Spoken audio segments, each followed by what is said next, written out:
You're listening to Last Word Radio, where you get the last word.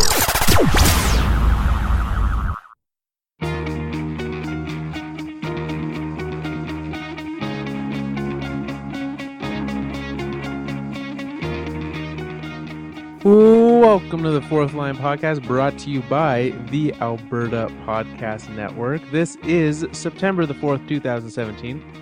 With you today is myself, Carl, and the always wonderful Joel. Something's different. Brand new intro this week, Joel. What is happening? I don't know what's going on. There's so much I don't know what's going on this week. It's been a busy week for everyone involved, but what is great is that we are now proud members of the Alberta Podcast Network, presented by ATB Financial. You know what that means, Carl? I do not know what that means. It means we got sponsored. We have a sponsor. It means that we get to tell you about all the great things that ATB does to support hockey. ATB is great supporters of local hockey in Alberta and professional hockey in Alberta. So if you are a fan of hockey and you like banks giving money to hockey, you should use ATB because they do that. Yeah. I'm just putting this out there for everyone just now. I'm sitting in a room that's currently well above 30 degrees Celsius. Yeah, Joel, for all you Americans. Before the show started, Joel said, 1 second, let me just go grab a Tylenol. And then he came back to tell me how hot his room was. So he might not make it through the show. No, on the last fifth line, Joel woke up, had a headache. Now he just has general pain, and it's sweltering hot. So I don't know if he's responsible for anything that happens on this show. It's not general pain. Like, the general pain, you understand the context of the general pain. Listeners do not. You don't have chronic pain. Like, that's not what's going on here. No, I played, I don't even know how many games. 7 or 8 games in the last 3 days in 30-plus degree weather. Mind you, I get it that it's like rec league slow pitch, but still, it's hot and long days. And we just drafted a football league. I'm just happy to be here. I'm just here so I don't get fined. Yeah, that's fair. Basically, I'm just here. Well, Joel, thank you for being here. What did you do today? I did not a lot of anything today. I had a very busy weekend. This is just a weird couple of weeks for me, but today I literally just hung out at home. Yesterday, went to see Mr. Garth Brooks. Ooh. Yeah, second time seeing him, just as good a show as the first time. I thought he was retired. No, so the first time I saw him was when he was retired. He retired to be with his kids. Now all of his kids are in college, and so he's like, I'm going to go on the road because they're not at home anymore. So him and his wife, they tour. He's done 300 or almost 400 shows, I think, in the last 4 years on this tour. That's pretty good. Was it a good show? Yeah, it was good. So did that. Had a wedding on Saturday. Weddings are the worst. Pre-wedding stuff on Friday, but also I got to go hunting. It's the start of bow season, so I got to go do a little bit of that. Did you get anything? No, I did not. But that's all right. It's just day one. I'm not in a hurry.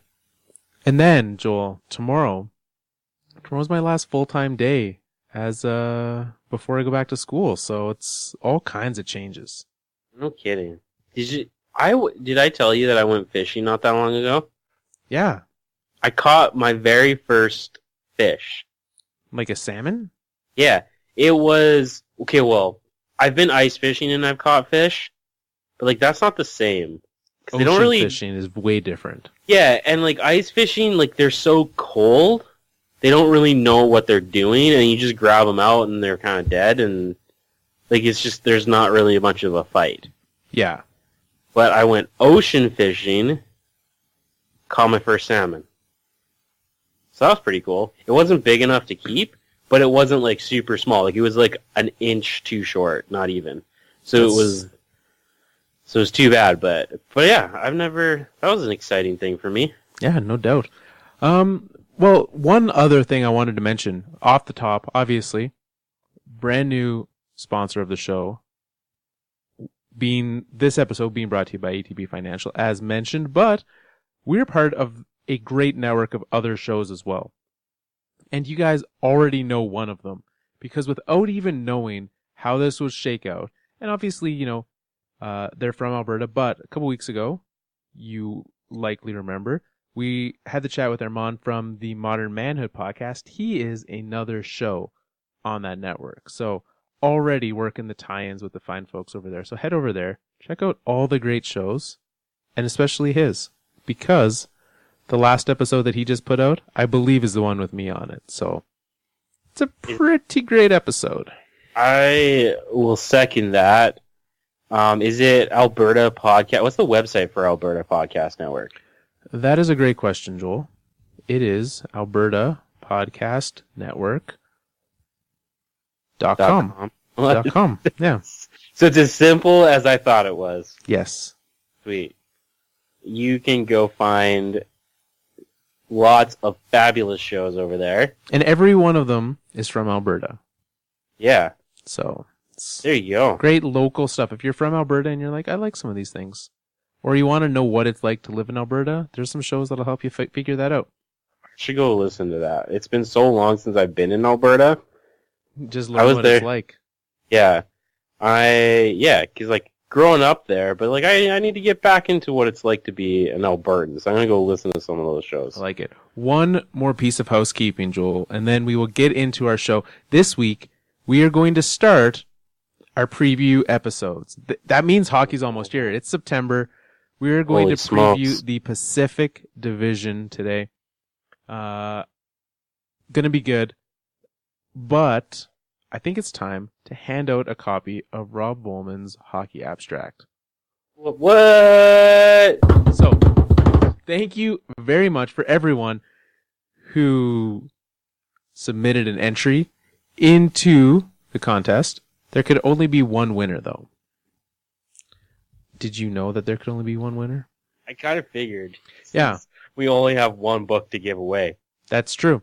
And that winner is Twitter handle Sounder to the Core.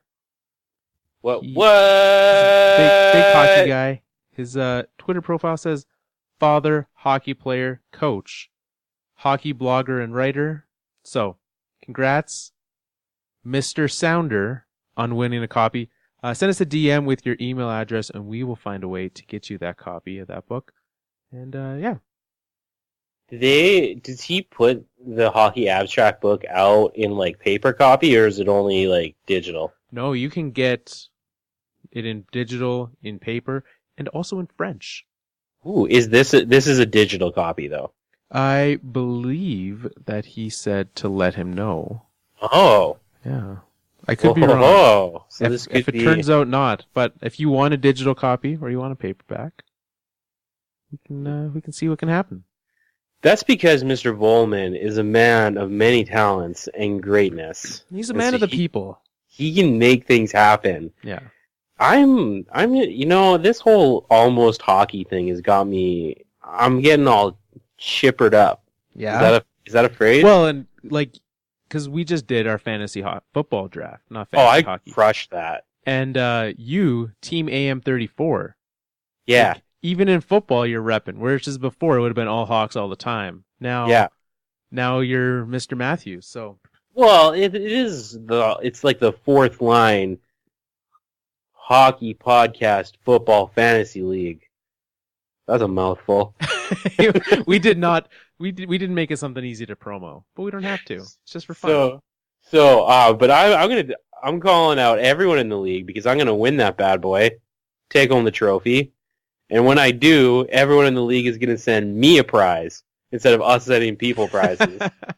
Ooh, side note, I don't have them, but our new swag is literally in the building. What? Yeah, it arrived on Friday. How do you not have it, though, if you're in the building? Well, because it arrived, but then it went to the front desk at the building, and... they're only business days? Yeah, so I'll get it tomorrow. Don't you worry. I'm excited about that. Do we want to tell people what it is, or wait till we actually see them ourselves? What if they're terrible? Oh, wait. The new swag is we're giving out high fives on Twitter. True. Just a high five gif. What? Well, there was something else I was going to mention. Oh, yeah. what? Our fantasy hockey league, we're going to be doing that soon. So stay tuned for how that's going to sort out. We already have myself and Joel in the league, as well as the defending champ. He's back. So we offered him a spot. Following in the tradition of the league, you get to defend your title. We got to put Tiny in because we got to get him up on the Hockey Hawks. The Hockey Hawks. Yeah, let's see if he can get in on the Hockey Hawks. Yeah, we got to get him in there because he pay attention more. Maybe I'll co-manage with him if he doesn't want to. Okay, yeah, I think that's good. Me and him co-manage a team. That'd be all right. Yeah. Because then he can pay attention when I forget. Yeah, he'll be setting the lineup every day. So we'll be sending out info on how to get into the league, what the rules will be this year, and all those good things. Can we just do all our house cleaning right now? We're just doing it all. Let's just do it all. Was there anything else? Yeah, let's just tell people where to find us so we don't have to sure. do it later. Let's just do that, get it all out of the way, and then we can talk hockey. And then that way we're just there. We're just like, here's the first 10 minutes or whatever. It's all done. And then we just go into hockey. No more, don't have to worry about anything else. Sure. You can find us on Twitter at Fourth Line Podcast, Facebook.com/The Fourth Line Podcast, and thefourthlinepodcast.com. We're starting our previews today on the show. Yesterday, we started previews on the website. We were going through 31 teams in 31 days. Lane wrote about the Ducks yesterday. Mike Laybourne about the Coyotes today. Tomorrow, Joel, someone decided it was a brilliant idea to let me do a preview of the Boston Bruins. Oh, man. I'm going to make an appearance in this preview. Probably. You'll probably write the Leafs. Maybe you'll write another one. No, probably not. Let's be honest here. I appreciate that you're saying that, but we all know that's not going to happen. I gave you a chance. That's all we can do. Yeah. We'll see. No, we won't. I probably won't. It's going to be Leafs. I would be quite surprised if you wrote one that's not the Leafs. So I don't like anybody else. So that's why you got to do a team that you don't like the Bruins. So as we get there, speaking of teams that I don't like, there's a lot in the Pacific Division. Well, there's a whole new team this year in the Pacific. We gained a team. There used to only be 7. Now we're all the way up to 6.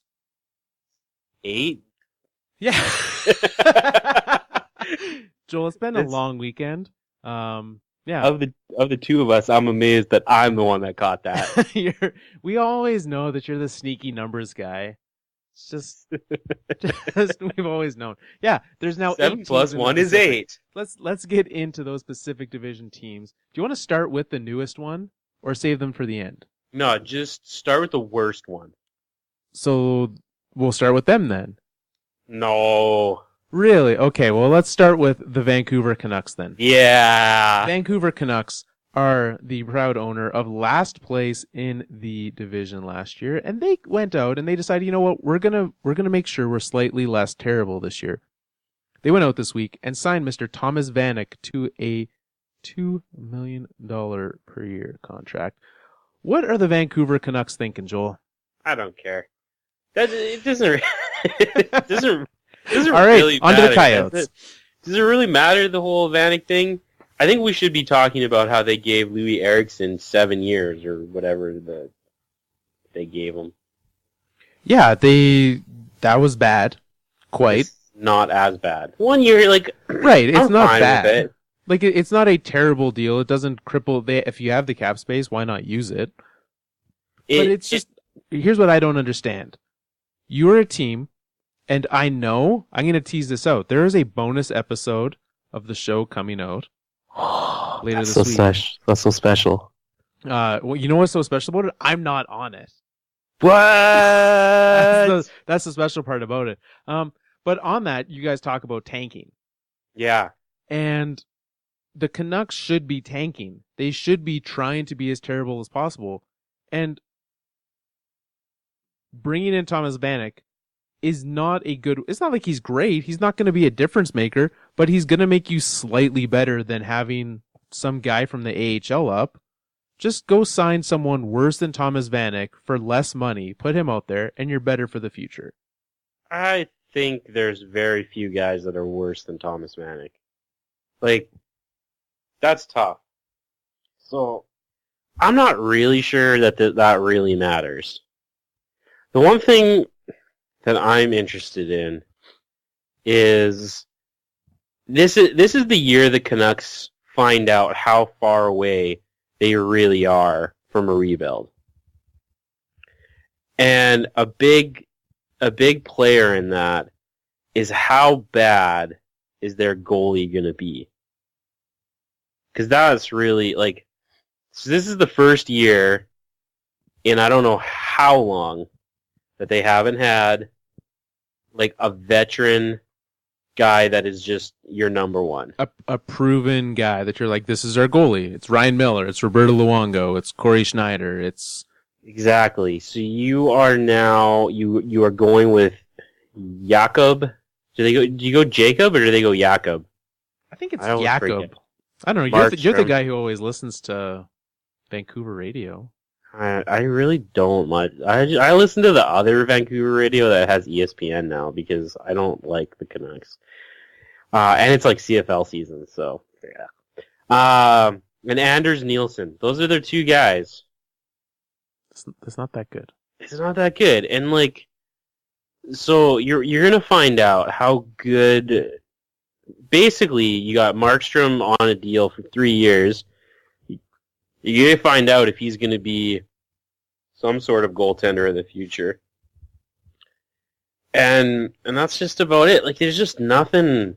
They went and signed Del Zotto to like this weird deal. They got Stetcher, Tanev, Hutton. They got some young, good defensemen, but there's just not a whole lot else. Their forwards are terrible. And Louis Eriksson's there forever. Oh man, so is Brandon Sutter. This team is horrible.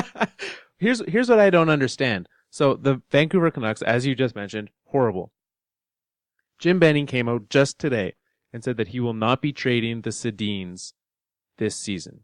Oh, that's terrible. They're unrestricted free agents at the end of this year, so the Sedins, they could retire, they could do whatever, but they will not be traded. To me, this seems very much like you do them a solid. Like, I cannot see a single reason why the Sedins, you come to the trade deadline and you're like, hey, do you guys want to go to a contender?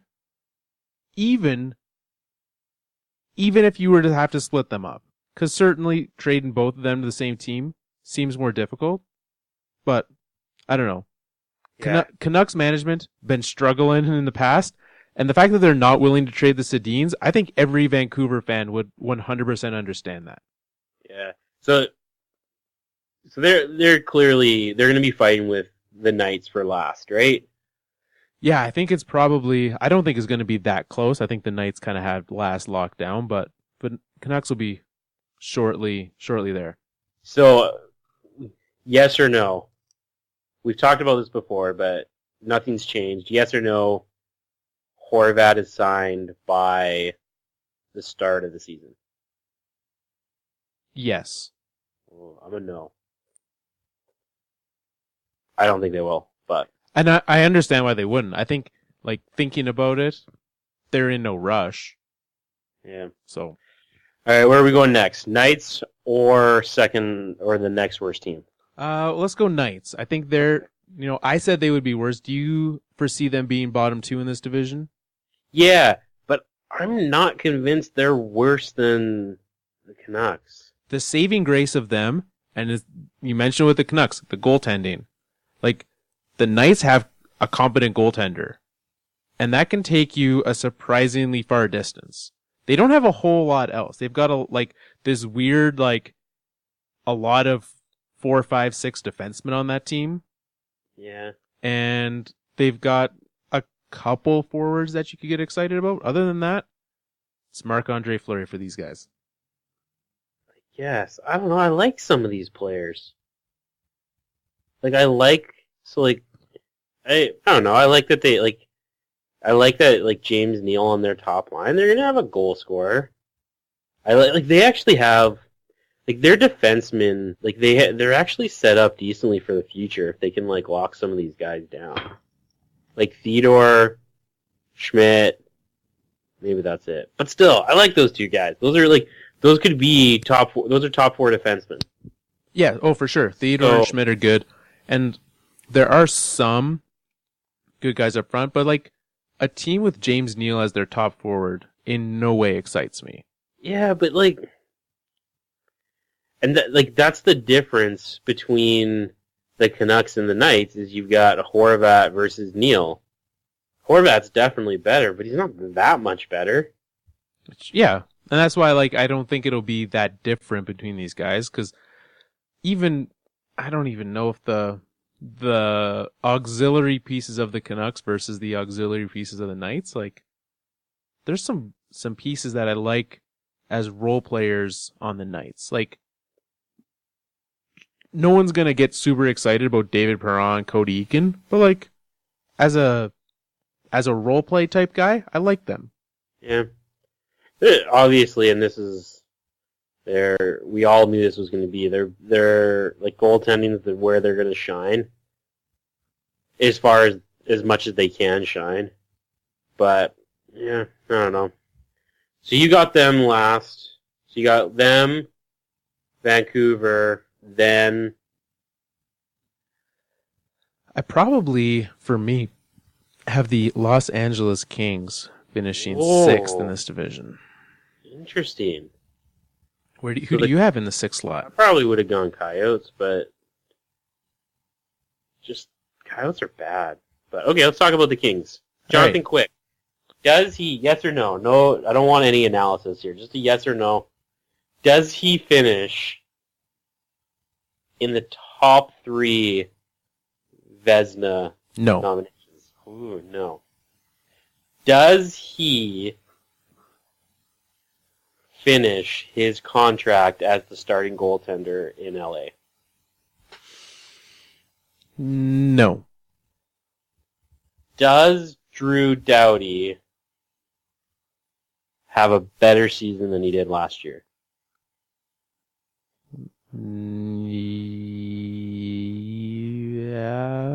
The same. Are you happy with Dustin Brown making a lot of money? No.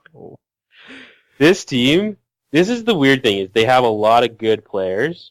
Yeah. And they have a lot of bad players. Yeah, they've got a lot of money that like they gave out because of one good playoff run each. So like Marian Gaborik. Oh look, you were good for us that one year. Let's hand you out $5 million. Dustin Brown, you were good. Let's hand you out some money. It's just gonna go terribly for them. Yeah, so it's just this team is just every year it's gonna be worse than next year. It doesn't look good for the Los Angeles Kings moving forward. And, they kind of admitted to that fact that they need to start making some changes, making some improvements. So certainly, they got rid of Daryl Sutter. That's a huge change for this team. And they said, we need to make a change. Brought in Robert Blake, a move that I continually forget was done. And certainly... Is he their coach? He's their general manager. That's so bizarre. Look at me. The Rob Blake, Joe Sakic comparison of like what they can do in the front office. Let's hope for the Kings' fans' sakes that Rob Blake is better, but it seems very similar. Just a guy who's like, yeah, let's just bring in a former great player to do this. The Kings are hoping he's more Shanahan, less Sakic. Yeah. So, is this a team that you get excited about ever? Like, is there, like, because the Kings used to be, like, appointment television, because they had Kopitar, Carter, Gaborik, Brown. Like, they had, like, these guys that played well, Doughty, like, Muzzin, probably one of the most underrated. I guess he's probably not underrated anymore, but when, like, he was underrated. Yeah, for a while. He was underrated, right? But they just don't have any guys that, like, anymore. You're just like, You love Kopitar. I don't know if you still do. You used to just love that guy. But like, I just don't know. There's no one I'm just like getting up and just being excited about them anymore. Yeah, I think like I loved Kopitar from the perspective of a guy who I thought, speaking of underrated, was underrated. Like I just loved him more than the average, and I feel like everyone caught up to me on that. And now I'm just like, yeah, Kopitar's good, but he's not enough to carry this team on his shoulders. And with the surrounding cast that he has, like sure, Kopitar and Carter, that's great. You can use, arguably, you can use them both as centers. So sure, you can have two good centers, but you have not a whole lot to surround them with, and your depth is miserable. So it does not look good, and I just expect the Kings to have one of those like fall off the cliff type of seasons. I could be wrong, and they could end up, they were 8 points out of the playoffs last year, so certainly not close. But if they, I would not be surprised to see them finish with under 80 points this year. Yeah. Okay. Yes or no? Here we go. Next on the docket, Coyotes. Okay. Over under. Nick Cousins, football player, interceptions. Or who has more? Who has more? Kirk Cousins. Isn't it Nick Cousins? No. Oh, man. Nick Cousins is the hockey player. I drafted the wrong guy in our earlier tonight. You've got Nick Cousins and Tiny took Kirk Cameron. Oh no. Okay, who scored Nick Cousins points versus Kirk Cousins interceptions? Who has more? Ooh, I'm gonna go with Nick Cousins points. So it's gonna be like, how many interceptions does the guy throw in the NFL? Like 16? Yeah, that's like an interception a game. That seems about fair. So he scored 16 points last year. Well, I'm pulling up how many old Kirk had in the last year. He had 12. The year before 11. So okay, so there you go. Over under. Because we're playing over unders with Coyotes points. Okay. Anthony Duclair. Fresh on a brand new contract. 1 year, $1.2 million. Like the bridgest of deals. 23.5. Over. Total points, right? Total points. Over. Hit 15 last year. So you're asking for him to step closer. Like, are you, okay, over under if I said 34.5? Under. Okay, so he's not taking a step back to when he had 20 goals, 44 points. But, okay, over under points. Derek Stepan, the new savior of the franchise. We'll set that over under at 55.5. Ah! That was where I was going to set it. I'm going to go over. Okay. So you thinking he has a bit more space in Phoenix land? Yeah, I just think he gets a bit more time. He gets, like, it's not like he had bad time in New York. I just think he's going to be the center there, so. Okay. End of their careers, who are we looking at as of having a better career? Max Domi, Lawson Krause, Dylan Strome. Oh, geez. Lawson Krause is third on that list. Okay. By a lot? Yes. Florida gave up on that kid quickly. Like, way too quickly. Yeah. And that's what's concerns me about that, obviously. They're just like, we don't need you anymore. You're gone. I am going to say Max Domi has the best career. I think you're right. I'm worried about Dylan Strome. Aren't you worried?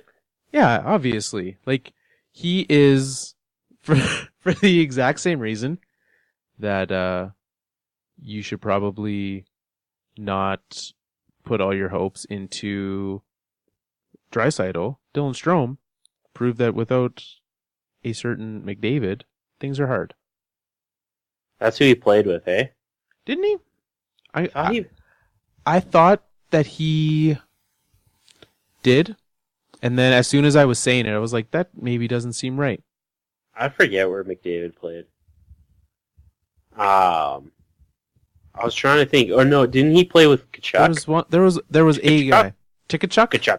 Yeah, Tkachuk. that's who it. Either way, you were correct. They both played for the Erie Otters. You are correct. Okay. Yeah, it's just there's not a whole lot there that excites me. And I think the fact that we've seen with his brothers, like this hype and then nothing, I just kind of see that again. Where do you think, because you have them finishing third, right? Or I guess third last. You have them finishing sixth. Yeah. Same place. So you don't think that they, because they made a ton of moves this year, right? They brought in Hjalmarsson.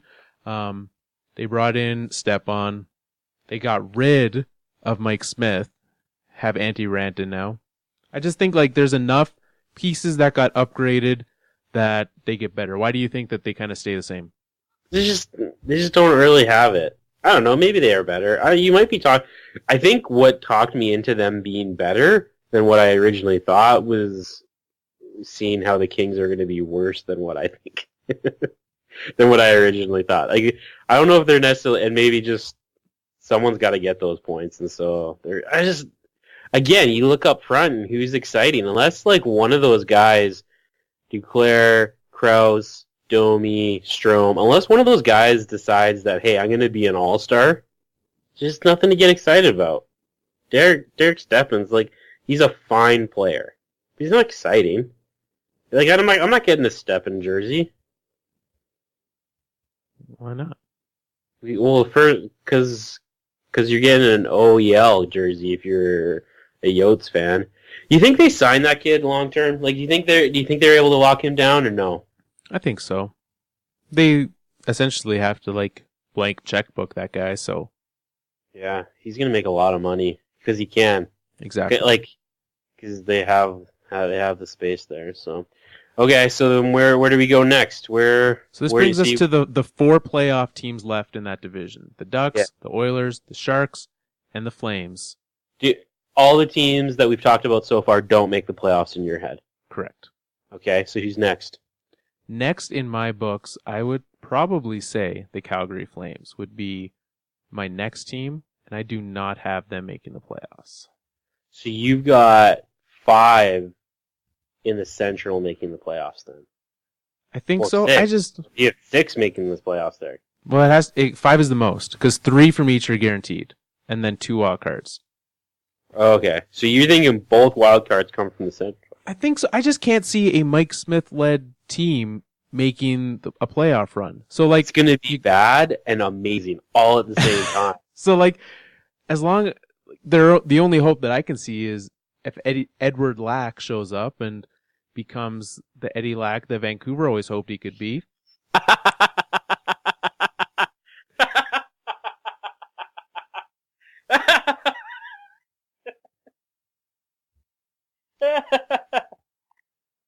So you didn't just say that, did you? That's a no, right? Joel, look. Eddie Lack. I'm on the Hurricanes bandwagon. Former Carolina Hurricane Eddie Lack. He's going to be good for that team. The only reason why teams aren't going to score is if the top 4 D-men on this team actually act like how much money they're getting paid. Like, on paper, their defense looks amazing. Oh, for sure. Their defense is ridiculously good. But they need that when you're playing in front of those 2 guys. If it actually works out that way, because you don't... Dougie Hamilton, I want that guy to be so good. But he's just not yet. And I don't know. Well, like TJ Brody is so hit or miss. Like I'm with you. If they all play to their potential, and not even like exceed their potential, but like play to it, they'll be good. Yeah. Trust me, and you're gonna know that this is you're going to know what kind of situation the Flames are in when I say this. But trust me, this team lives and dies on Mike Smith, not Eddie Lack. And that's a problem. That is a big problem. And there's no one else behind them. Like, there's no special goaltender in the system that they're waiting on. This is it. This is what they've got. Like, oh man. Eddie Lack. That guy's not ever, like, he is a career, like, AHLer star.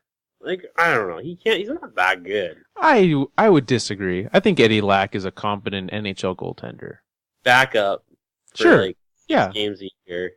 No, I think, like, he could be a good enough backup for a team. But he cannot be a good enough backup for a team with Mike Smith as their number one. Man. Up front, the Flames did really nothing this offseason. And what they're hoping for is that their young guys just take that next step and that next level. And I know we've talked about it on the show. We talked about Sam Bennett, I think even just last week.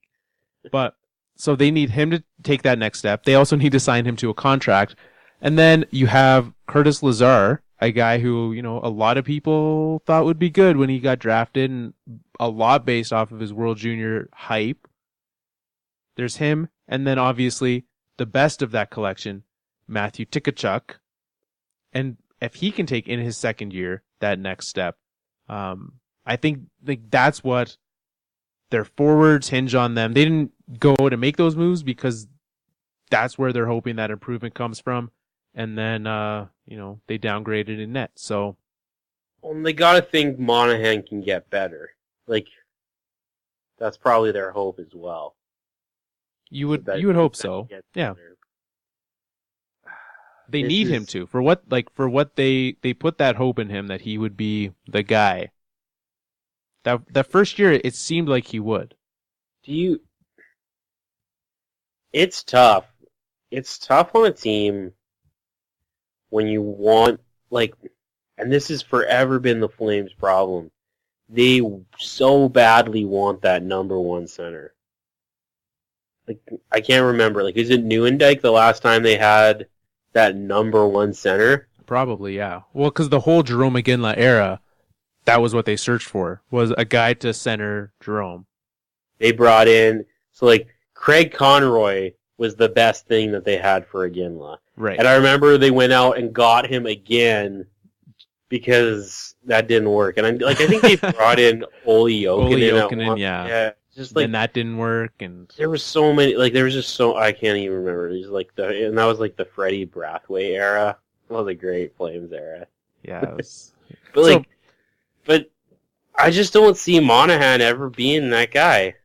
Like, Goudreau's a stud, and I really don't want him to be because he annoys me. But that he's a stud. He's going to be, like, he's, see, this is the thing. We're starting to get into the teams. You know when I talk, like, and again, this is a total, like, this has nothing to do with statistics. This has nothing to do with, like, fancy stats. It's just all about the eye test. But Goudreau's a guy that, like, you get excited about, right? And he's a guy that's going to drive the team. Well, and he did so often last year. Like, in those clutch, important moments, Johnny Gaudreau was the guy that was doing what he needed to. And, you know, like, Monahan still good. Like, he still put up 27 goals last year in a year where I think a lot of people were disappointed with what he put up. 27 goals is nothing to be ashamed of. So for me, I think you can expect him to take that next step and to become a fuller player. And I think that's kind of what he's done, is he's become a more well-rounded player. And so, yeah, I'm not disappointed with those two as my top guys, but they need to have some of these other guys get better and fill those other roles, because behind them, there's not a lot right now.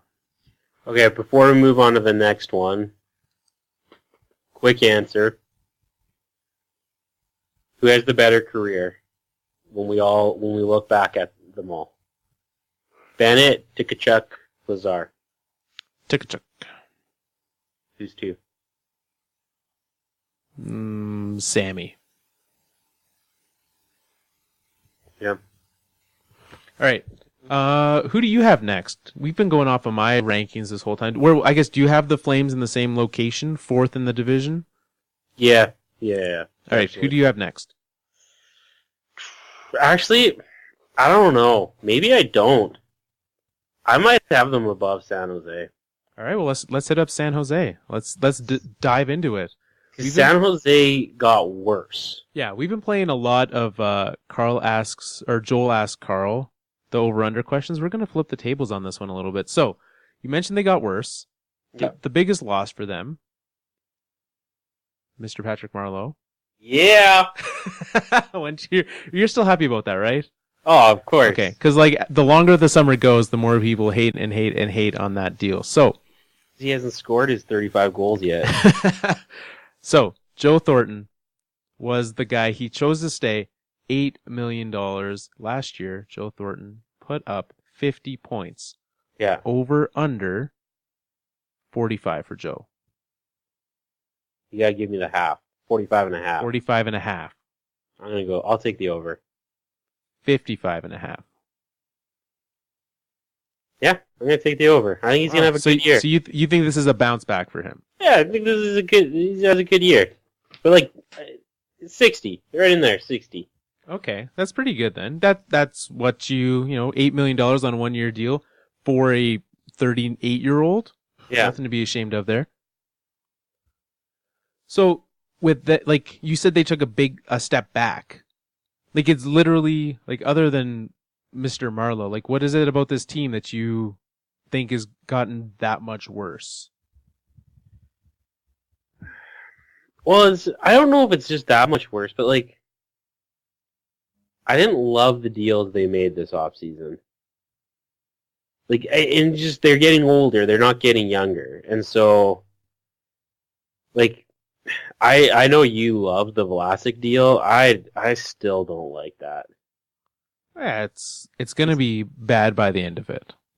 But he might be getting worse now. I just don't see every year he's declining. It's just an older team. So I think if oh man, seriously, this all hinges on Mike Smith where this team ends. How about Martin Jones?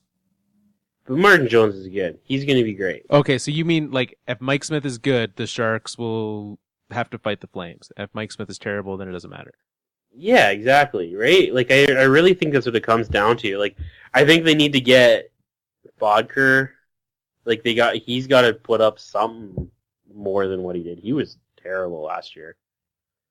And I don't know, it's just they don't have any really young guys coming in. They're not getting they're just not getting younger.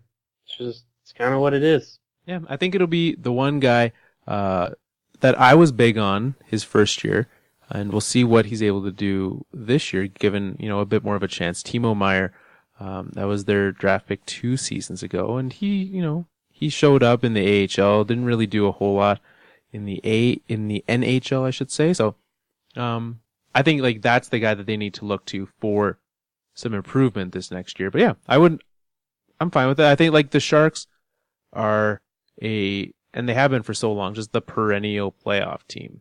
And Tiny isn't here. He's our resident Sharks expert. And even with his expert level of hockey, he would tell you the Sharks will rather make the playoffs and then disappoint you immediately. So I just expect that. We'll just go with what brought you. Yeah, I think they're a playoff team. But I'm not sure they'll be above the Flames. Which brings us to our final 2 teams, the Ducks and the Oilers. So Joel, who do you have winning this division? I think it's the Oilers, but I don't like it. I'm with you. I also think it's the Oilers. I think it's just, I'm never going to bet against Connor McDavid. That seems like a smart idea. You just can't. As much as the Draisaitl, that's hilarious. They're going to feel that one. But besides that, just McDavid is so good. Yeah. So And like in a world where both teams got, I think both teams got a little bit worse with their moves this offseason. Like, because the Oilers' biggest offseason move was the other Strome for Jordan Eberle.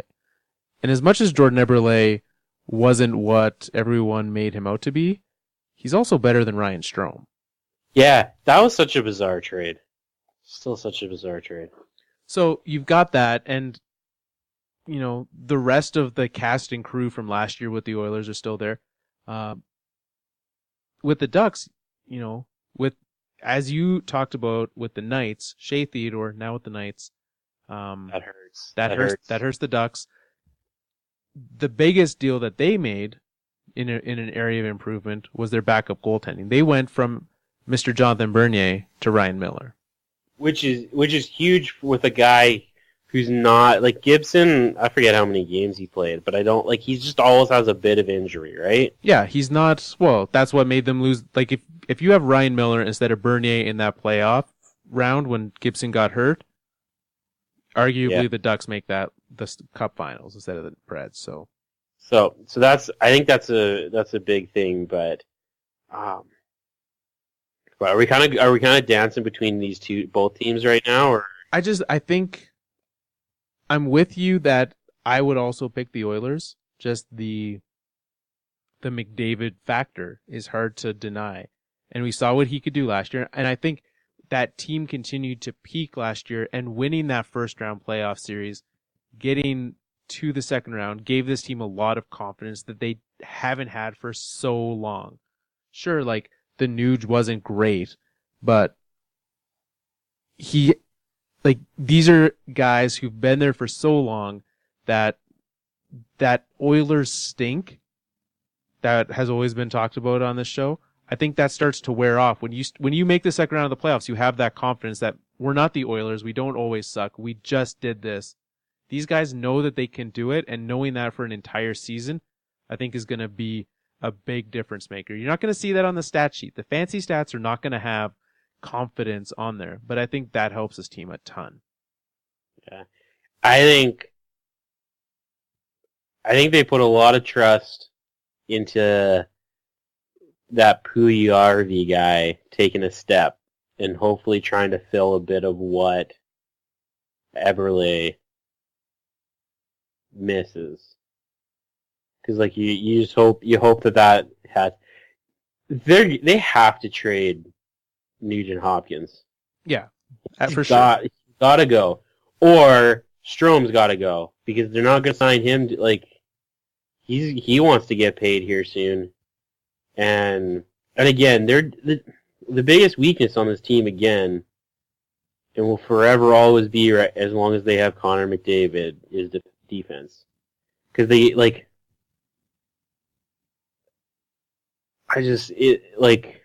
just made zero sense.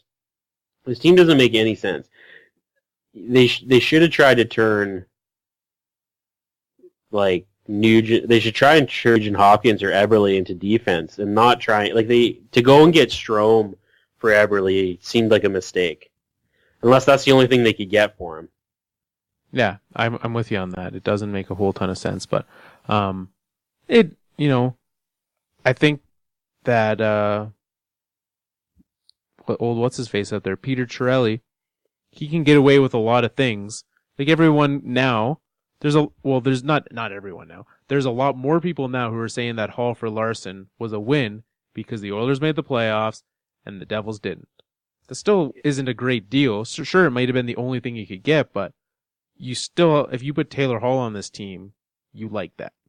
So what, here, I know Oilers fans are going to be losing their mind when I say this, but what if you had sent Nugent Hopkins and something, or Eberle and something, or Nugent Hopkins and Eberle for Larson and something, and then you have Hall instead of Nuge. And I know, again, hindsight is great, but with what he was able to do his first year in the league, deal that first round pick, Puljujarvi. You got a high pick. You don't need it. Move Yeah. that. Well, you're not getting high picks anymore, playoff team Oilers. No, that ship has sailed. So we both have them first, and the Ducks we have coming in second in this division. And like we said, not a whole lot different. They've lost Theodore. They improved the backup goaltending, which is huge. I am very glad that they managed to make the poor choice of signing Francois Beauchemin. That's whatever. 1 year, $1 million deal. Not that big. No, that's a deal that he can and will get benched quite easily. And I think like the Ducks team, and we'll get to this with a lot of other ones, and I kind of looked at it in writing that Bruins preview that's going up on the website tomorrow, aka Tuesday, is like this is the same kind of team, but better than the Bruins. Like you've got these guys that like they kind of are what they are. You've got them all locked up, and now you just kind of go with it, and you fill in around them, and you hope to be better. And so certainly there's a lot of teams like that in the league. There's a lot of teams where, they've got their Corey Perry, their Ryan Getzlaf, you've got Kessler, you've got the defenseman locked up. And I think that's the biggest difference with this team is their defense is still great. They lost Shea Theodore, but still have Lindholm, Vatanen, and Fowler. And, whether Josh Manson can be what he was in that playoffs, I doubt it. But, like, that's still a quality fourth defenseman. Oh, so they got a good defense. You're not sad about that defense at all. As long as Bieksa and Beauchemin. Oh man, that's a terrible 5-6 pair. Yeah, that's the one that you're gonna want to split those guys up. Yeah. So that's we both have the Oilers win in this division, Ducks second, and then kind of Sharks, Flames 3-4, and then the bottom four not making the playoffs. So yeah, I think it'll be, is there anything about this division with like their battles? Because obviously there's the Battle of Alberta, Oilers, Flames, and now that they're both good, now that they were both playoff teams last year, that rivalry can actually be a rivalry again. Do you see as the Coyotes and the Knights get better together? Like, do you see that as a rivalry at all, or is it really just going to be like the California teams have their rivalry, Alberta has theirs, the Canucks are like kind of with them, and then Arizona and Vegas just kind of have to pick it because you need a rival? Yeah, I don't know. This seems like, I guess this is the question when I think about that. Are you excited about watching any of these teams play? I'm excited watching the Oilers play. They're a good little team there. Question. That's not actually you're not actually being truthful right there. Why? You're not excited about watching the Oilers play. You're excited about watching McDavid play. Okay. That's a big difference. But when you think about maybe you do like the Oilers. But the only time I'm going to turn on and watch an Oilers game is because I want to watch Connor McDavid. I'm not turning on the Oilers to watch Draisaitl, Nuge, Lucic, Chris Russell. Like, that's not the reason. Like, you take McDavid off that team, I'm not turning that game on. That's accurate, yeah. I'm tuning in to watch McDavid. I like watching the Sharks play. I like watching, if I liked watching the Ducks play, I probably would have picked them as my bandwagon team.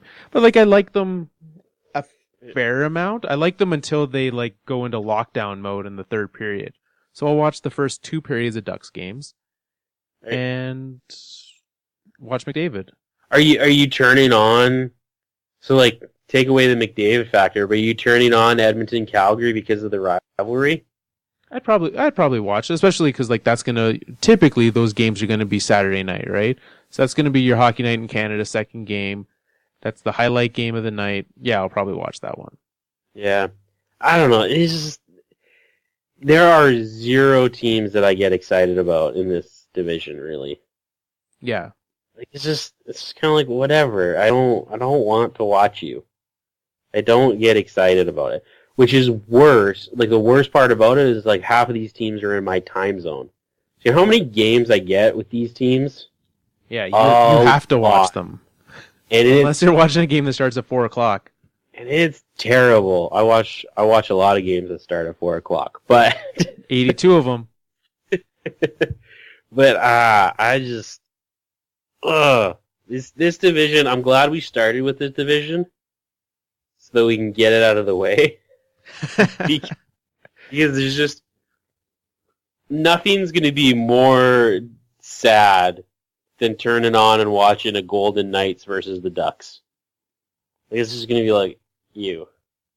Yeah, that's not. I think I'll probably for the first month, I'll be like, oh, cool, the Knights, and then everyone will. Well, I know they're going to be terrible, but the terribleness will manifest itself, and we won't care anymore. So this is the most important question about this division. Does the Western Conference Stanley Cup representative come from this division? Ooh, I hadn't really thought that far ahead yet. Do I really? Oh, I don't know, Joel. Like, I want to say the Oilers, but I really don't want to say the Oilers. It's a no. Can we make it a no? It's a no. Okay, it's a no. Thank you, Joel. It's a no. It's a no. It's a no. So, okay, well, there you go. Like, look at this serious hockey talk. That makes up for what we've had the rest of the summer. This means hockey is here. Hockey is coming. Yeah. I don't know. Do we have anything else? I don't think so. Let's see. What did we have to cover this week? We had to cover the fact that we're now a proud member of the Alberta Podcast Network, brought to you by ATB, powered by ATB. We had to mention to Mr. Sounder to the Core that he was the winner of Rob Woolman's Hockey Abstract. And I guess there was one other signing this week. That was the other one last item of news. And we talked about restricted free agents a lot last week, and you said that the Blue Jackets could get by without Wenberg. They obviously want him in the lineup, and now they will have him in the lineup. Yep. A $4.9 million per year, 6-year contract. It's a solid little deal for the Jackets, and good for him. Yeah. Does not blow the bank by any means, and if he can be a 60-point a year guy, that's solid. That's very solid. Joe Thornton-esque. Ooh. Joe's making 8, so. Yeah. That's a deal then. That sounds like a great deal, yeah. Yeah. Anything else you had on your mind, on your heart? Not really. Not really. I got the nonsense out of my system. Should we tease that a little? Yeah, let's tease it. I wasn't even there. I just got roped into producing it somehow. Well, that's because you're such an amazing guy. And Mike and I love you so much. And we know since you weren't able to be there that we wanted you to still be a part of it. Because you're just so amazing. Okay, yeah. I almost bought that. Almost. Wow. That hurts. No, so... Well, what started is we were having scheduling conflicts. And so it was a busy weekend for both of us. And so I was lining up a backup just in case Carl wasn't able to record, and that's why it's late this week and we're recording Monday night. But so I lined up. I was gonna bring Mr. Michael Torres on to be my co-host, and we were going to somehow talk about hockey. And then it just derailed from there into a lot of other things, and so we decided to record anyways and talk about... So it's like, is it kind of like a quasi-fifth line? I don't know. I think it is a fifth line, yeah. It's fifth line. It's a bonus fifth line. Yeah, so you guys are going to get... I think it'll come out late Wednesday, so this is going to go up late Monday. In 2 days, you will get a brand new fifth line, where you guys are going to talk about some food, a regular staple on the fourth line. You're going to talk about the McGregor-Mayweather fight. Yep. then it derails into various topics from that fight. So Yeah. you go into hockey, you go into some of the conspiracy theories surrounding the fight, and that derails itself again. So it was a good episode. It was missing. I think you guys said there was a Carl-sized hole there. It was, yeah. You guys did great without me, and it's the second episode ever that we'll be releasing without me on it. So it's always nice to, and actually the last time that we released one was because I was with Mr. Tiny. Oh, So- that's right. So Yeah. now you were wedding it up, and Mike and I recorded on Friday night. Yeah. And it may have gotten a little long, and that's why it's a special episode. It might have originally been supposed to be part of this episode, but now you guys just get more. I would just like to point out that you told me 45 minutes, and I think it was 48. But I don't think you thought we would go that long. Yeah. I think I said 45 is like, yeah, whatever. They're not going to get to 45. And you're Yeah, like, we just finished. It's 49. Oh, cool. Cool. Well, But hey, it's still bonus good. bonus for the listeners. Yeah. Take it or leave it. If you only come to the show for Carl, which I know a lot of you guys do, don't listen because you're not going to like it probably because Carl's not there. But Carl makes a bit of an appearance. maybe. I got so I did listen to the entire episode. There was multiple times I got very angry at both of you, mostly at Mike. Like Mike really was setting me off. I wanted to just keep texting him, but I knew he was also busy today while I was listening to it, and it was just. I am interested to know what was setting you off. I know the one for sure. Yeah. And everybody will know the one. Yeah, because you call him on it. You're like, Carl is mad at you right now. And I was, 100%. I actually, what's funny is I started listening to it last night before the Garth Brooks show. I literally stopped it right there. I picked it back up and I pressed play, and he said the next name, and I was like, you jerk. You jerk. So. There you go. Is it going up tonight for Patreon? Yeah, if you are a Patreon subscriber, you can listen to it already. It's already out on the internet for you. Oh, there you go. And that's not, because normally there's the Patreon level that gets you the podcast episode. That is for everyone. Every single. So if you give us $1 a month, you have that early. If you give us $25 a month, you also get that early. So Thank you to all our Patreon subscribers. We just wanted to give you just a little something extra. So, but it will be coming out for everybody later this week. Indeed. So it's just a little bonus early, just with late night talks with Tiny and Joel. Exactly. So we did this already, but you can head over to our Twitter at Fourth Line Podcast, our Patreon that we mentioned, patreon.com/Fourth Line Podcast, and the fourthlinepodcast.com. Brand new article every day for the month. Obviously, that might fall apart. We do have 3 happening so far. So that's a good start. Yeah. But that's good. So head over there. Lane, Mike, myself tomorrow with some Bruins talk. If you want to hear what I have to say about the Bruins, head over there. Thank you guys very much for tuning in. Joel, thank you for not fully replacing me on the show. I was a little worried. I was like, man, maybe Joel will get a taste for life without Carl. Oh, no. Me back. No way. He had me back, so it's been very good. Aw. You podcast complete me. And on that note, Boom City?